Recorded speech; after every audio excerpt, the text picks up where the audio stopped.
ለአርሰናል መልካም ዜና ሆኖ ብቅ ብሏል። የጋና አማካኝ ቶማስ ፓርቴ ጉዳይ እንደሚታወቀው የተጫዋች ልክ እንደ ኤደን ሃዛርድ ሁሉ ብርጭቆን የሚል ቅጥያ ስም እስኪሰጠው ድረስ ሜዳ ላይ ወደቅ እንጂ ከወደቀ የሚሰበር ተጫዋች ነው የሚሉት ብዙዎች ናቸው። እንግዲህ 30 ዓመት ላይ ነው የሚገኘው ጋና የተከላካይ አማካኝ ቶማስ ፓርቴ እንግዲህ ካሳለፍነው ጥቅምት ወር አንስቶ ለሚኬል አርቴታው ቡድን ተሰልፎ መጫወት አልቻለም። ዳር ወር ላይ ደግሞ እንዲሁ የቀደው ጥገና ማከናወኑ የሚታወቅ ነው። ተጫዋቹ ታዲያ ባጋጠመው ጉዳት ምክንያት ለአፍሪካ ዋንጫው ላይም በተለይ በኮት ዲቯር አስተናጋጅነት ዘንድሮ ለ34ኛ ጊዜ የተከናወነ በሚገኘው የአፍሪካ ዋንጫ ላይ ለሀገሩ ጋና ብላክ ስታርስ ተሰልፎ መጫወትም አልቻለም። በዚህ ውድድር ዘመን ላይ 5 ጨዋታዎች ላይ ብቻ ነው ተሰልፎ እየተጫወተው። ጋና በተለይ በአፍሪካ ዋንጫው ላይ በተለይ 3ኛ ደረጃን ይዛ በምድብ 2 እንድትሰናበት ምክንያት ከሆኑት ጉዳዮች አንዱ ምንድነው በተለይ የምታገኛቸውን እድሎች በሚገባ ከመጠቀም ጋር ተያይዞ አንድ ትልቅ ክፍተት ይነሳባታል።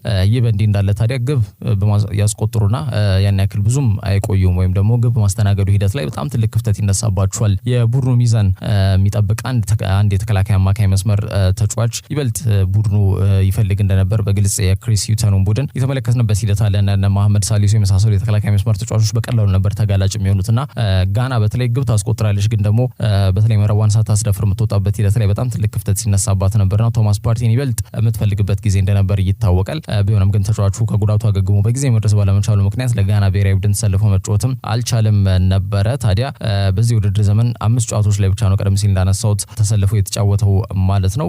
ጋናም እንግዲህ ከአፍሪካ ዋንጫ የተሰናበተችበት ሂደት እንዳለ መመልከት ይቻላል። ከዛ በተጨማሪ በተለይ ቀደም ሲል እንዳነሳሁት ከነዛ ካደረጋቸው 5 ጨዋታዎች መካከል 3ቱን አሰልጣኝ ሚኬል አርቴታ ይህንን ተጫዋች በቀይ መስመር ተመላላሽ በማድረግ ነበር ሲያጫወቱት የነበረውና በተለይ በቤን ዋይት ቦታ ላይ ማለት ነው። የአርሰናል ደጋፊዎችም ይህንን ነገር በስፋት ሲቃወሙ የነበረበት ሂደት እንዳለ ይታወቃል። አዲስ ፍልስፍና ያስፈልግም ተጫዋቹ በአማካይ መስመር ላይ ለምንድነው ከዴክላን ራይስ ጋር ማይጣመረው የሚል ጥያቄም ሲያነሱ እንደነበር የሚታወቅ ነው። 3ቱን ጨዋታዎች ላይ ግን ቀይ መስመር ተመላላሽ ተከላካይ በማድረግ ሚኬል አርቴታ ተጫዋቹን ሲያሰልፉ መቆየታቸው ይታወሳል ማለት ነው። አምና ታዲያ መድፈኞቹ እስከ መጨረሻው ላደረጉት የዋንጫ ፉክክር ተጋድሎ በ8 ነጥብ መሪነት ሁላ በተለይ ፕሪሚየር ሊጉን እየመሩ የነበረበት ሂደት እንደነበር ይታወቃል። በመጨረሻም ግን በ5 ነጥብ ተበልጠው ዋንጫውን ያጡበት መንገድ እስካሁን ድረስ እንደሚያስቆጫቸው ብዙዎች ይናገራሉ። ታዲያ አሁን ከዴክላን ራይስ ጋር በአማካይ መስመር ላይ ተጣምሮ በተለይ ኦዴጋርድን ይበልጥ በነጻነት የማጥቃት እንቅስቃሴው ላይ ትኩረት ብቻ እንዲያደርግ ያስችሏል ተብሏል። እንደሚታወቀው አንድም የአርሰናል በተለይ ዘንድሮ እንቅስቃሴ መዳከም ወይም ደግሞ ልክ እንዳምነው እንዳይሆኑ ትልቁ ምክንያት የሆነው ነገር ምንድነው ኦዴጋርድ በተለይ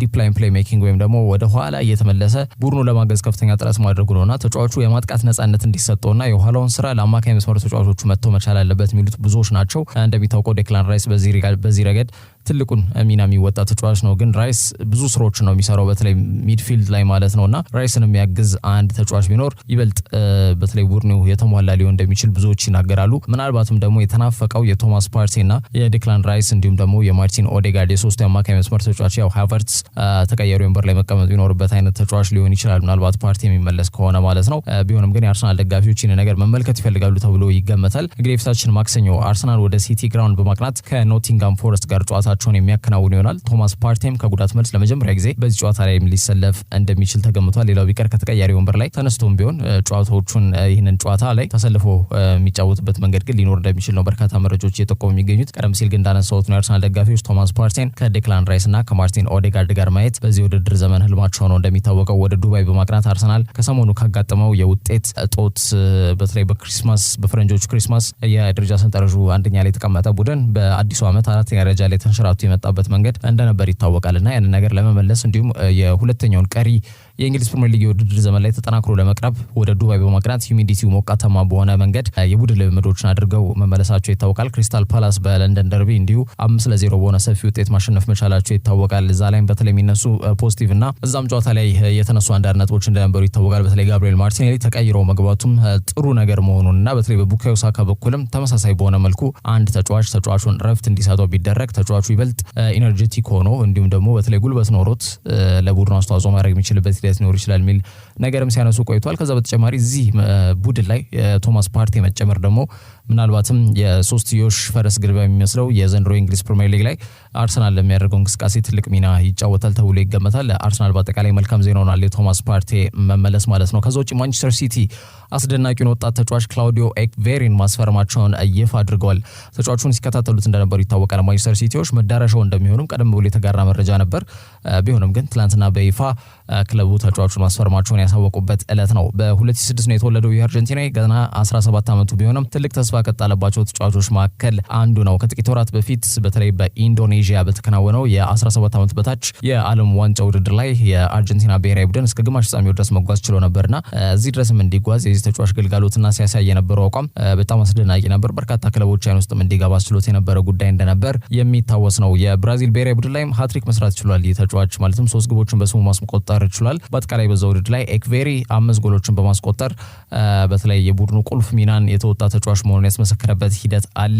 ታዲያ ሲቲ ተጫዋቹ ለሚጫወትበት ለአርጀንቲናው ክለብ ሪቨር ፕሌት የውል ማፍረሻውን ማለትም 12.5 ሚሊዮን ፓውንድ ለአርጀንቲና ክለብ መክፈላቸው የተገለጸ ሲሆን ሁለቱ ክለቦች ከስምነት ላይ የመድረሳቸው ነገር ምንም ጥያቄ ውስጥ የሚገባ ጉዳይ አይደለም ተብሎ ከዚህ ቀደም ሲገለጽና ሲዘገብ መቆየቱ አይዘነጋም። ይህ ስምነት አሁን መጽናቱን ተከትሎ ተጫዋቹ በውሰት በዛው ክለብ ቆይታን አድርጎ ልክ 18 ዓመት ሲሞላው ማለትም በፈረንጆቹ እስከ 2025 ማለት ነው ወደ ማንቸስተር ሲቲ የሚያቀናም ይሆናል ሲል የተጫዋቾች ዝውውር ላይ ትኩረት አድርጎ የሚሰራው ጋዜጠኛ ፋብሪዚዮ ሮማኖ ጣሊያናዊ ጋዜጠኛ ማለት ነው የዘገበበት ሂደት አለ ማለት ነው። ተጫዋቹ ግን ውሉ ላይ ማለትም ፊርማውን ሲያስቀምጥ እስከ 2028 ነው በዚህ ክለብ ለመቆየት የተስማማው። ይህ ማለት ረዘም ላለ ጊዜ እንግዲህ ለመጪዎቹ 4 ዓመታት በማንቸስተር ሲቲ በኤቲሃድ አሪና ቆይታ የሚያደርግበትን ሂደት እንግዲህ ተስማምቶበታል ማለት ነው። እንግዲህ ለልጅነት ክለቡ ሪቨር ፕሌት ባደረጋቸው 6 ጨዋታዎች 1 ኳስ አመቻችቶ ማቀበል ችሏል ክላውዲዮ ኤክቬሪ።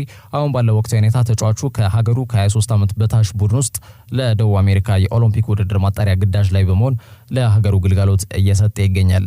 አንዳንዶች ቀጣዩ ሊዮኔል ሜሲ ነው ወይም ደግሞ ቀጣዩ ሊዮኔል ሜሲ መሆን በጣም ትልቅ ተስፋ እንዳለው ይናገሩለታል። በተለይ የአርጀንቲና ማለት ነው እንግዲህ በቀጣይ ጊዜያቶች ላይ ለዛም ወይም ደግሞ ይህንን ስም በተግባር እንዲያውል ትክክለኛውን የእግር ኳስ ፓዝ የእግር ኳስ ህይወት መንገድ እንደተከተለ ነው እየተገለጸ የሚገኘው። መዳረሻው ማንቸስተር ሲቲ መሆኑ ተረጋግጧል። እንግዲህ የተጫዋች ከሪቨር ፕሌት ወደ ማንቸስተር ሲቲ ሲያቀና ግን የመጀመሪያው ተጫዋች አይደለም በሲቲ ቤት ማለት ነው። ከዚህ በፊት እንደምናውቀው ዩሊያን አልቫሬዝ ሌላው አርጀንቲና ተጫዋች ማለት ነው የፔፕ ጋርዲዮላን ቡድን የተቀላቀለው በተመሳሳይ ከሪቨር ፕሌት ወደ ማንቸስተር ሲቲ እንደነበር ይታወቃል። ታዲያ በሲቲ ቤት በ79 ጨዋታዎች 30 ጎሎችን አስቆጥሯል። 15 ኳሶችን እንዲያመቻችቶ ማቀበል ችሏል። ታዲያ የተጫዋች በጣም ስኬታማና በዋንጫ የታጀበ ተጫዋች እንደሆነ ይታወቃል። ከዓለም ዋንጫ እስከ ኮፓ አሜሪካ፣ ከኮፓ አሜሪካ እስከ እንግሊዝ ፕሪሚየር ሊግ፣ ከእንግሊዝ ፕሪሚየር ሊግ እስከ 3 ዋንጫ በአጠቃላይ ቻምፒየንስ ሊግን ጨምሮ ሱፐር ካፕ ያስቀረው ዋንጫ የለም ከኮሚኒቲ ሺልድ በስተቀር ማለት ነው። አብዛኞቹን ዋንጫዎች በዚህ እድሜው ማሳካት የቻለ ተጫዋች እንደሆነ ይታወቃል። ጥሩ እንቅስቃሴን በማንቸስተር ሲቲ ቤት እያሳየ ይገኛል። አሁን ደግሞ በቀጣይ ሌላ አርጀንቲናዊ የሀገሩ ልጅ እንዲሁም ያጥቂ አጣማሪው በቀጣይ ዓመት ወደ ማንቸስተር ሲቲ እንደሚመጣ የተረጋገጠበት ሂደት አለ ማለት ነው። ተጫዋቹ ወይም ደግሞ ክላውዲዮ ኤክቬሪ ግን ሊዮኔል ሜሲን እያየ ማደጉንና አንድ ቀን ለባርሴሎና መጫወት እንደሚያልም ያልደበቀ ተጫዋች ነው። አሁን ግን ወደ ማንቸስተር ሲቲ ማቅናቱ በተለይ በእግር ኳስ ህይወቱ ወይም በእግር ኳስ መንገዱ ትልቅ እድልና ወሳኝ ምዕራፍ እንደሆነ እንዲሁ አያይዞ የገለጸበት ሂደት አለ ማለት ነው። በቀጣይ ዓመት ቀደም ሲል እንዳነሳሁት ማለትም በ2025 ለማንቸስተር ሲቲ ተሰልፎ መጫወት የሚችልም ተጫዋች ይሆናል ማለት ነው። የፊታችን ክረምት የዝውውር መስኮት ላይ በግልጽ ተጫዋቹ እንዲሁ ፕሮፌሽናል ኮንትራክቱን የሚፈርም ይሆናል ማለት ነው 18 ዓመት ሲሞላው ማለት ነው። ስለዚህ በቀጣይ ዓመት ማንቸስተር ሲቲ የማጥቃት እንቅስቃሴያቸውን ይበልጥ የሚያጠናክሩበትን ወጣት እንዲሁም በሳልና ትልቅ ተስፋ የተጣለበትን ተጫዋች ክላውዲዮ ኤክቬሪን ማስፈረማቸውን አረጋግጠዋል ማለት ነው። ከዛ ውጪ ኒውካስል ዩናይትድ የአጥቂ መስመር ተጫዋቻቸውን ካሉም ዊልሰንን ይህ የዝውውር መስኮት ከመጠናቀቁ በፊት አስገራሚ ዝውውር ሊያከናውን እንደሚችል ደሰን ይዞት የወጣው መረጃ ያመላክታል። የኒውካስሉ የአጥቂ መስመር ተጫዋች ካሉም ዊልሰን ከዚህ በፊት የጣሊያኑ ክለብ ኤሲ ሚላንን ጨምሮ የስፔኑ ክለብ አትሌቲኮ ማድሪድ ተጫዋቹን ለማስፈረም ከፍላጎት ባለፈ መልኩ ጥያቄ ቢያቀርቡም ክለቡ ውድቅ እንዳደረገው የሚታወቅ ጉዳይ ነው። ታዲያውን ተጫዋቹ በ18 ሚሊዮን ፓውንድ ገበያ ላይ የሚገኝ ተጫዋች መሆኑና ምናልባትም የዝውውር መስኮቱ ከመዘጋቱ በፊት ኒውካስልን የሚለቅበት ድል መፈጠሩ ደግሞ ይበልጥ ትኩረትን የሳበ ጉዳይ ሆኗል። እንደሚታወቀው ቀናቶች ብቻ ነው የቀሩት የዚህ የጥር የዝውውር መስኮት ሊጠናቀቅ ማለት ነው። አሁንም ቢሆን ቡድኖች ክፍተት አለብን ብለው የሚያስቡት ምናልባት የተከላካይ ቦታ የማካኝ የአጥቂ ቦታ ላይ ባላቸው አቅም የሚንቀሳቀሱበት መድረክ እንደሆነ ይታወቃል ማለት ነው። ታዲያ ከአጥቂ ጋር ተያይዞ ጨራሽ 9 ቁጥር የአጥቂ መስመር ተጫዋች በስብስባቸው ውስጥ ችግር እንዳለባቸው የሚገለጹት ወይም ደግሞ የአደባባይ ሚስጥር የሆነባቸው ክለቦች እንዳሉ ይታወቃሉ። በተለይ ደግሞ የለንደኖቹ ክለቦች ማለትም አርሰናልና ቼልሲ በተለይ እነን ተጫዋች በማስፈረሙ ሂደት ላይ አተኩረው ሁኔታው እንዲከታተሉ አድርጓቸዋል እየተባለ ይገኛል። በተለይ ትላንትና የወጣው መረጃ ማለት ከዚህ ከ18 ሚሊዮን ፓውንድ ገንዘብ ካወጡ በተለይ እንደዚህ አይነት ወይም ደግሞ ጨራሽ የሚባል ተጫዋች ዝውውር መስኮቱ ላይ እንደተገኘ ወይም ደግሞ ገበያው ላይ የሚገኝ ተጫዋች እንዳለ በይፋ መገለጹን ተከትሎ ማለት ነው በንቃት ጉዳዩን የተከታተሉት ይገኛሉ። ኒውካስል ዩናይትድ ቀደም ሲልም ከዚህ በፊት አንስተናል። በተለይ ወደ 73.6 ሚሊዮን ፓውንድ የተጣራ ኪሳራ ያጋጠመው ክለብ ከመሆኑ ጋር ተያይዞ ተጫዋቾችን አሁን ባለው ወቅት ሁኔታ አሳልፎ መስጠት ወይም ደግሞ መሸጥ ይጠበቅበታል የሚሉ መረጃዎች ይወጣሉ። በተለይ ፉትቦለርስ ፉትቦል ፖድካስት በሚለው በማህበራዊ ገጻቸው ወይም ደግሞ የዚህ የካሉም ዊልሰን እና ሚሼል አንቶኒዮ የዌስትሃሙ የፊት መስመር ተጫዋች በጋራ ስለ እግር ኳስ የሚወያዩበት የማህበራዊ ትስስር ገጽ ላይ ወይም መድረክ ላይ ማለት ነው ይህን ጉዳይ አንስተው ነበርና በተለይ ሐሳብ ሲሰጡበትም ነበር። ጥር ወር ነው አሁን ያለንበት ወር፣ ስለዚህ የሚፈጠረው ጉዳይ አይታወቅም፣ ነገር ሊፈጠር ይችላል ሲል ካሉም ዊልሰን ሐሳቡን ሰጥቷል። ይህንን ተከትሎ ታዲያ ምናልባትም በጣም ጥቂት ቀናቶች በቀሩት በዚህ የዝውውር መስኮት ላይ ተጫዋቹ ወደ ሌሎች ክለቦች የማቅናት ሐሳብ ሊኖረው እንደሚችልም ጠቋሚ ነው ተብሏል። ከዛ ውጭ አንድሬ ሼቭቼንኮ የዩክሬን እግር ኳስ ፌዴሬሽን ፕሬዝዳንት በመሆን መሾሙ ተረጋግጧል። የ47 ዓመቱ ዩክሬናዊ የፊት መስመር ተጫዋች አዲሱ የዩክሬን እግር ኳስ ፌዴሬሽን ፕሬዝዳንት በመሆን መመረጡም ተሰምቷል። 26ኛው የኪየቭ ኮንግረስ ላይ ነው ሼቭቼንኮ 93% ድምጽ በማግኘት የሀገሪቱን እግር ኳስ በበላይነት እንዲመራ መመረጡ የተሰማው ማለት ነው። በዩኤፋ ኤክስኪዩቲቭ ኮሚቴ ውስጥም ከ2015 ጀምሮ በአባልነት ሲሰራ መቆየቱም ይታወቃል። አንድሬ ሼቭቼንኮ እንግዲህ በአዲስ አመራርነቱ ከተሰየመ በኋላ ትልቅ ኃላፊነት ነው የተጣለብኝ፣ ይህ በህይወት የምቀበለው ትልቁ አደራ ይመስለኛል ሲል አንድሬ ሼቭቼንኮ እንዲያሳውን የሰጠበት ሂደት አለ ማለት ነው። የዩክሬን እግር ኳስ እንዲሻሻል ብሎም እንዲለወጥ ያላሰለሰ የግል ጥረት የማደርግም ይሆናል ሲል ሼቭቼንኮ ሐሳቡን ሰጥቷል ማለት ነው። የቀድሞ የኤሲ ሚላን፣ የቼልሲ፣ የዳይናሞ ኬቭ የአጥቂ መስመር ተጫዋች ነው። የሀገሩም የምንጊዜም ኮከብ ግብ አግቢ ነው። በተለይ ባደረጋቸው 111 ጨዋታዎች 48 ጎሎችን ከመረብ በማሳረፍ ማለት ነው። በተለይ ደግሞ የ2004 የባላንዶር ወይም ደግሞ የወርቅ ኳስ አሸናፊው ሼቭቼንኮ ከ2016 እስከ 2021 ለ5 ዓመት ድረስ የዩክሬን ብሔራዊ ቡድን በአሰልጣኝነት አገልግሎ እንደነበር ይታወቃል። በቆይታውም በተለይ ቡድኑ የ2020 የአውሮፓ ዋንጫ ላይ የሩብ ፍጻሜ ተፋላሚ እንዲሆኑም ያስቻለበትም ሂደት አለ። በትልቁ ሊነሳ የሚችለው ውጤቱም ያ ነው፣ በእንግሊዝ ተሸንፈው ከውድድሩ እስኪሰናበቱ ድረስ ማለት ነው። ታዲያ አሁን የሀገሪቱን እግር ኳስ ፌዴሬሽን በበላይነት ማለትም በፕሬዝዳንትነት እንዲመራ በአብላጫ ድምጽ መመረጡ ትላንትና የተጋሩ መረጃዎች በይፋ ይህንን ጉዳይ እየገለጹ ይገኛሉ ማለት ነው። ከዛ ውጭ ማንቸስተር ዩናይትድ አንቶኒና ጄደን ሳንቾን ከክለቡ የሚያሰናብትበት መንገድ እየዘረጋ እንደሚገኝ ተገልጿል። በተለይ እንግሊዛዊ ጄደን ሳንቾና ብራዚላዊ አንቶኒ ለሽያጭ በማቅረብ በተለይ ደግሞ ለሳውዲ ፕሮ ሊግ ክለቦች እነዚህ ተጫዋቾች በማቅረብ በድምሩ እስከ 100 ሚሊዮን ፓውንድ ለማግኘት ማቀዳቸውን ስታንዳርድ ይዞት የወጣው መረጃ ያመለክታል። ሁለቱም ተጫዋቾች ብዙ ገንዘብ ወጥቶባቸውና ከነሱ ብዙ ነገር ተጠብቀው ነው ዝውውራቸውን ያከናወኑት። ቢሆንም ግን በኦልድ ትራፎርድ የተጠበቀባቸውን ያክል ማድረግ ያልቻሉ ተጫዋቾች ናቸው። በተለይ ደግሞ ብራዚላዊ አንቶኒ በስፋት ትችቶችን ሲያስተናግድ የቆየ ተጫዋች እንደሆነ ይታወቃል። በተለይ ሜዳ ላይ የሚያደርጋቸውን እንቅስቃሴዎች ከግምት ውስጥ በመክተት ማለት ነው። ማንቸስተር ዩናይትድ እነዚህን ተጫዋቾች ለሽያጭ በማቅረብ ከእያንዳንዳቸው 50 ሚሊዮን ፓውንድ ለማግኘትም አቅዷል። አምና የስቲቨን ጄራርዱ አልኢትፋቅ በተለይ ጄደን ሳንቾን በውሰት ለማስፈረም ጥያቄ አቅርበው ዩናይትድ በበኩሉ ተጫዋቹን በውሰት ካቀና በኋላ በቋሚነት በ50 ሚሊዮን ፓውንድ እነሱ እንዲቀላቀል ምክር ሀሳብ አቅርበው ነበር፣ ወይም ደግሞ ኦብሊጌሽን ቱ ባይ ኦፕሽን ይካተትበት የሚል ነገር አንስተው ነበር ማንቸስተር ዩናይትዶች። ታዲያ አልኢትፋቅ በዚህ ጉዳይ ደስተኛ ሳይሆኑ መቅረታቸውን ተከትሎ ዝውውሩ መክሸፉና ዝውውሩ ሳይከናወን መቅረቱ የሚታወስ ነው። ታዲያ ጄደን ሳንቾ በድጋሜ የቀድሞ ክለቡን በውሰት መቀላቀሉ ይታወቃል። ታዲያ በሚኖረው ቆይታ የተለያዩ የክለቦችን ትኩረት የሚስብ አይነት እንቅስቃሴ ያደርጋል ተብሎ ነው የሚጠበቀው። በድጋሜ በተለይ ተጫዋቹን ለገበያ ለማድረስ ማለት ነው። ታዲያ ይህ በእንዲህ እንዳለ አንቶኒም በ2022 ወደ 86 ሚሊዮን ፓውንድ ወጥቶበት ዩናይትድን ከተቀላቀለ በኋላ እጅግ ደካማ እንቅስቃሴን እያደረጉ ከሚገኙ ተጫዋቾች መካከል በዋናነት የሚጠቀሱ ተጫዋች አንቶኒ እንደሆነ ብዙዎች ይስማማሉ። በአሰልጣኝ ኤሪክ ቴን ሃግም ይህ ተጫዋች አቋሙ እንዲያሻሽል ተነግሮታል ተብሏል። ስለዚህ የተጫዋቹ የወደፊት መንገድ ገና አልተረጋገጠም ማለት ነው። ይህ ነገር ባለበት ሁኔታ እንግዲህ አንቶኒ ምናልባትም ወደ ሳውዲ ፕሮ ሊግ ክለቦች እንዲያቀና መንገዱ ሊጠርጉለት ይችላሉ እየተባለ ይገኛል። በርካታ መረጃዎች የሚነገር ነው እየጠቆሙ የሚገኙት። ከሰሞኑ እንደሚታወቀው ካሴሚሮና ራፋኤል ቫራን ስማቸው ከሳውዲ ክለቦች ጋር በተደጋጋሚ እየተያዘ ይገኛል። ተረኛው ተጫዋች ደግሞ አንቶኒ ሆኗል ማለት ነው። ዩናይትድ እንግዲህ በክለቡ ውስጥ በስራ አስኪያጅነት ቦታ ላይ አዲስ ግለሰብ መሾሙ ይታወቃል። በቴክኒካል ዳይሬክተርነት ቦታ ላይ አዲስ ግለሰብ ለመሾም እየተንቀሳቀሱ ያለበት ሁኔታ አለ።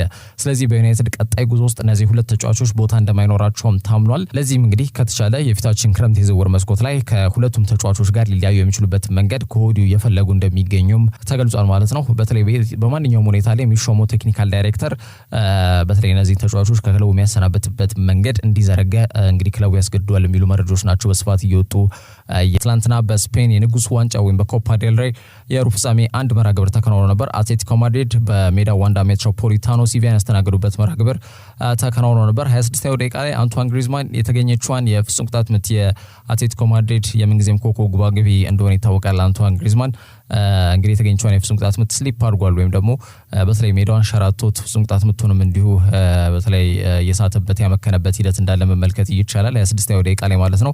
ከዛም በኋላ እንግዲህ እስከ 79ኛው ደቂቃ ድረስ መጠበቅ ተገደዋል በተለይ አትሌቲኮ ማድሪዶች ማለት ነው። 66ኛው ደቂቃ ላይ አልቫሮ ሞራታን ተክቶ የገባው ሜምፊስ ዴፓይ ከ13 ደቂቃ የሜዳ ላይ እንቅስቃሴ በኋላ የመጀመሪያውን ግብ ለአትሌቲኮ ማድሪድ ማስቆጠር የቻለበትን ሂደት ተመልክተናል። ውጤቱን በዚህ መልኩ እንግዲህ 1-0 በጠባ ውጤት ተጠናቋል ማለት ነው። ለሲቪያ ግን ይሄ ጥሩ ዜና ነው ሊባል አይችልም። በተለይ አሰልጣኝ ቀይረው በተለይ እንደመጡ ይታወቃል። ሲቪያዎች በተለይ ኪኬ ሳንቼዝ ፍሎሬስን በዋና አሰልጣኝነት መሾማቸው ይታወቃል። ሲቪያዎች እንደዛም ቢሆን ግን ከዚህ ጨዋታ ላይ ሙሉ 3 ነጥብ ወይም ደግሞ ቀጣዩን ዙር ግማሽ ፍጻሜ መቀላቀል ያልቻሉበትን ውጤት ነው ያስመዘገቡት። ሲቪያ እንደ አንድ የውድድር ዘመን በዋንጫ በተለይ ያልታጀበ የውድድር ዘመን ሊያሳልፉ የሚችሉበት ሂደት እንዳለ ግን ምንም ጥያቄ የለውም። ይሄ ማሳያ ውጤት ነው እየተባለ ይገኛል። ምናልባት አንድ ዋንጫ ይዘው በውድድር ዘመኑ ሊያጠናቀቁ ይችላሉ ተብሎ ቢገመት እንኳን አሁን ያሉበት ወቅታዊ ሁኔታ ማለትም የሩብ ፍጻሜ ይህንን ጨዋታ ካሸነፉና ወይም ደግሞ ወደ ቀጣዩ ወደ ግማሽ ፍጻሜው ካለፉ ብቻ ነው ሲቪያዎች ምናልባት በውድድር ዘመኑ አንድ ዋንጫ እንኳን ይዘው ሊያጠናቁ ይችላሉ የሚል ነገር ሲነሳ የነበረው ማለት ነው። ትናንትና የኪኬ ሳንቼዝ ፍሎሬሱ ቡድን በቀጥታ ከሩብ ፍጻሜው ውጪ የሆኑበትን ውጤት ትናንትና አስመዝግበዋል ማለት ነው። ስለዚህ በዚህ ውድድር ዘመን ላይ ምናልባት ሲቪያ ምንም አይነት ዋንጫ ሳያገኝ የውድድር ዘመኑ የሚጠናቀቅበት ሂደት ግን ሰፊ ሊሆን እንደሚችል ነው የተጠቆመው የሚገኘው። አትሌቲኮ ማድሪድ እንዲሁ የአጥቂ አማራጮቹ ለማጠናከር ሞይስኪንን ማስፈረማቸው ይታወቃል። ያላቸው የአጥቂ መስመር ላይ በተለይ አንቷን ግሪዝማን፣ በአልቫሮ ሞራታ፣ በሜምፊስ ዴፔ የሚመራው በአንሄል ኮሪያም በተለይ በአጥቂ መስመር ላይ የሚጠቀሱ ተጫዋቾች እንደሆኑ ይታወቃሉ። እነዚህን አማራጮች ግን በተለይ የትኛውንም ቡድን የትኛውንም የተከላካይ መስመር ተጫዋች እንግዲህ በዛም በዚህም ብሎ አስከፍተው ግብ እንዲያስቆጥሩ ትልቅ ሚና ይጫወታሉ ተብሎ ይገመታል። ትናንትናም በተለይ እንደነ አልቫሮ ሞራታ፣ አንቷን ግሪዝማን የመሳሰሉ ተጫዋቾች ብዙ ጥረት አድርገው ነበር፣ ግን ደግሞ ግብ ማስቆጠር ስላልቻሉ በእነ ሜምፊስ ዴፓይና አንሄል ኮሪያ ተተክተው ገብተው ሌላ አዲስ የማጥቃት ስልት አዲስ የራሳቸው ክህሎት ያላቸው ተጫዋቾች ሁሌም ቢሆን ለተከላካዮች ሜዳ ላይ ለሚገኙት የተከላካይ መስመር ተጫዋቾች ፈተና ነው የሚሆኑትና ለአትሌቲኮ ማድሪድ በዚህ ረገድ የአጥቂ መስመራቸውን በማጠናከር በኳንቲቲም በኳሊቲም እያበዙ ይገኛሉ ማለት ይቻላል። ያ ደግሞ ክለቡ መልካም ውጤቶች እንዲያስመዘግብ የራሱን ትልቅ ሚና እየተጫወተ ይገኛል ማለት ይቻላል። አትሌቲኮ ማድሪድ ግማሽ ፍጻሜውን የተቀላቀለ ቡድን መሆኑ በትላንትናው ዕለት ተረጋግጧል ማለት ይቻላል ማለት ነው። የኢትዮጵያ ፕሪሚየር ሊግ የ12ኛ ሳምንት ጨዋታዎች ትላንትና በይፋ ተጀምረዋል። ኢትዮጵያ መድን ከሻሸመኔ ከተማ ጋር ያደረጉት ጨዋታ የዕለቱ የመጀመሪያ መርሃ ግብር ነበር። ጨዋታው እንግዲህ አንዳቻ በሆነ ውጤት ነው እየተጠናቀቀው። ወገኔ ገዛኸኝ ኢትዮጵያ መድንን ቀዳሚ ሲያደርግ አብዱል ቃድር ናስር ደግሞ ሻሸመኔ ከተማን አቻ ያደረገች ግብ በሁለት ደቂቃ ልዩነት ውስጥ ያስቆጠረበት ሂደት አለ ማለት ነው። እንግዲህ ወራጅ ቀጠና ውስጥ የሚገኙት ሻሸመኔ ከተማዎች እንደሚታወሰው በ11ኛው ሳምንት ላይ ማለት ነው አሰልጣኛቸውን ዘማሪያምን በተለይ የሚዲያ አሰራርና የዳኝነት ሂደቱን የሚያንቋሸሽ ንግግር ተናግሯል በሚል በዚህ በውድድርና ስነ ስርዓት ኮሚቴው አማካኝነት ማለት ነው የኢትዮጵያ እግር ኳስ ፌዴሬሽን ጋር በጋራ በመሆን ማለት ነው ይህንን ጉዳይ ከመረመሩ በኋላ ለ3 ወር ከሜዳ እንዲርቁና ቡድናቸው እንዳይመሩ እንዲሁም ደግሞ 10,000 ብር እንዲከፍሉ እንደተወሰነባቸው የሚታወስ ነውና ትናንትና ቡድኑ ያለ አሰልጣኙ ነበር ወደ ሜዳ የገባው። ቢሆንም ግን 1 ነጥብ ማግኘት ችሏል ማለት ነው። እንደሚታወቀው አሰልጣኝ በተለይ ደግሞ ወራጅ ቀጠናው ስላለ ቡድን በተለይ እንቅርት ላይ ጆሮ ደግፍ ነው የሚሆነው። ኖርማሊ ሁሉም ቡድኖች አሰልጣኛቸውን የግድ በተለይ ደግሞ ሜዳ ላይ የሚፈልጉበት ሂደት እንዳለ ብዙዎች ይናገራሉ ከእግር ኳስ ጋር ተያይዞ ማለት ነው። በተለይ ደግሞ እንደ ሻሸመኔ ከተማ አይነት አዲስ አዳጊ ቡድንና ወራጅ ቀጠና ውስጥ እየተቸገረ የሚገኝ በፕሪሚየር ሊግ ውስጥ እየተቸገረ የሚገኝ ክለብ አሰልጣኙን በተለይ የሚያጣ ከሆነ አንዳንድ የሜዳ ላይ ኢንስትራክሽኖች ተጫዋቾች እየተጠሩ የሚሰጣቸው መመሪያዎች ይኖራሉ። የሜዳ ላይ መመሪያዎች ያን ነገር የማያገኙበት ሂደት ነው የሚኖረው። የጨዋታ ቀያሪዎች ላይም በተለይ አሉታዊ ተጽዕኖም ሊያድርባቸው ይችላል ከስነ ልቦናም ጋር ተያይዞ ማለት ነውና በዚህ ረገድ ክለቡ እንደ ክለብ ሊጎዳ የሚችልበት ሂደት ሊኖር ይችላል ተብሎ ይገመታል። ትናንትና ግን 1 ነጥብ ማግኘት የቻሉበትን ውጤት ያስመዘገቡበት ሂደት አለ ሻሸመኔ ከተሞች። በቀጣይ ግን ሻሸመኔ ምን አይነት እንቅስቃሴዎችን ያደርጋሉ በዚህ አሰልጣኝ በተለይ ለ3 ወር ማለት ቀላል ጊዜ አይደለምና በዚህ ጊዜ ውስጥ የሻሸመኔ ውጤት ምን ይሆናል የሚለው በቀጣይ ፕሪሚየር ሊጉ የሚመልሰው ጉዳይ ይሆናል ማለት ነው። የዕለት ሁለተኛ መርሃ ግብር ምናልባትም የዚህ ሳምንት ተጠባቂው መርሃ ግብር የነበረው መርሃ ግብር ነበር ማለት ይቻላል። መቻልን ከፋሲል ከነማ ጋር ያገናኘ ጨዋታ ነበር። ጨዋታው ኢንቴንስ ሊሆን እንደሚችል ቀደም ብሎ የተገመተ ጉዳይ ነበር። በተለይ ሁለቱም ቡድኖች ይዘውት ከሚመጡት ፊዚካል አትሪቢዩት ከሰውነት አቋም ጋር ተያይዞ ወይም ደግሞ በተለይ ፊዚካል አፒራንሳቸው በተለይ የሜዳ ላይ ግጭቶች በተደጋጋሚ ሊበዙበት የሚችሉበት እንዲሁም ደግሞ በተለይ ደግሞ ያጫወት መንገዳቸው በአጠቃላይ ሽኩቻና ግጭቶችን አዘል ወይም እነዛ ነገሮች ሜዳ ላይ የምንመለከትበትን ሂደት የሚያሰፋ አይነት እንቅስቃሴ ሊያደርጉ እንደሚችሉ ቀደም ብሎም የተገመተ ጉዳይ ነበረ። እንግዲህ 14ኛው ደቂቃ ላይ የመቻሉ አማካይ በኃይሉ ግርማ ወይም ደግሞ በቅጽል ስሙ ቱሳ ማለት ነው ከፋሲሉ ከሱራፌል ዳኛቸው ጋር የአየር ላይ ኳስ የበላይነት ለመውሰድ ባደረጉት ጥረት ላይ ማለት ነው ኃይል ተጠቅሟል። እንዲሁም ደግሞ መሬት ላይም ሲወድቁ ማለት ነው እግሩ ፊቱ ላይ በማረፉ እንግዲህ በቀጥታ ቀይ ካርድ ከሜዳ እንዲሰናበት ምክንያት ሆኗል ማለት ነው። ይህ ውሳኔ ግን ለመቻል ተጫዋቾች ፍጹም ሊዋጥላቸው አልቻለም። ዳኛውን ሲያዋክቡ እንዲሁም ተቋማቸውን ሲገልጹ ነበረ። ለማይቀየር ውሳኔ ግን በተለይ ዳኛን በዚህ ረገድ ማዋከብ እንዲሁም 11-10 ሆኖ በተለይ ዳኛውን ማዋከብ እንዲሁ በተለይ ትክክል አይደለም አይነት ነገሮችን ማለት ምናልባት አንበሉ ብቻ ቢያወሩ የተሻለ ይመስለኛል። ከዛ በተጨማሪም የገጽታ ግንባታ ጋር ተያይዞ የቀጥታ ስርጭት ሽፋን አሁን እያገኘ ስለማይገኝ ነው እንጂ ይህ ሊግ በተለይ ከነገ ጀምሮ የሚከናወኑ መርሃ ግብሮች የቀጥታ ስርጭት ሽፋን ያገኛሉ ተብሎ ይገመታልና በኢትዮጵያ ፕሪሚየር ሊግ ላይ ትልቁ እንቅፋት ነው ተብሎ የሚገመተው ዲኤስቲቪ መምጣቱ ለኢትዮጵያ ፕሪሚየር ሊግ ትንሳኤ ነው ቢባልም እንደዚህ አይነት ድርጊቶች ግን ምናልባትም ዋጋ እንዳያስከፍሉን ብዙዎች የሚሰጉት ጉዳይ ነው እና በተለይ እንደዚህ ዳኛን ማዋከብ ለማይቀየር ውሳኔ በተለይ አንበሉ ብቻ በተቻለ መጠን ይሄን ነገር አንዳንዴ በተለይ ዳኞቹን ፍጹም ናቸው ላይባል ይችላል፣ ግን ደግሞ በተቻለ መጠን እግር ኳሱ ሰላማዊ በሆነ መልኩ እንዲጠናቀቅ የራሳቸው ሚና መወጣት መቻል አለባቸው ተብሎ ይገመታል። ትላንትና የነበረው ሲን በጣም በተለይ ደግሞ ለተመልካቹ ጥሩ እንዳልነበር በተለይ ደግሞ ሊጉን ለሚመለከቱት የቀጥታ ስርጭት ሽፋን ኖሮት ቢሆን ኖሮና በመላው ዓለም ይህን ጉዳይ ለሚመለከቱ የሀገራችን እግር ኳስ ምን ላይ ነው የሚለውን ነገር ጥያቄ ውስጥ በግልጽ የሚያስገባ ይሄ የሀገራችን ሚስጥር በአደባባይ የሚያወጣ ጉዳይ ሊሆን ይችላል ተብሎ ነበር ሲገመት የነበረው። ዞሮ ግን ቀይ ካርዱም ሊሰረዝ አልቻለም። ዳኛውንም ሲያዋኩበት የነበረው መንገድ ፍሬ አልባ ነበረ። በኃይሉ ግርማም ከሜዳ ተሰናብቷል ማለት ነው። ቀሪውን 70 ደቂቃ በ10 ተጫዋቾች ለመጫወትም ተገደዋል ለመቻሎች ማለት ነው።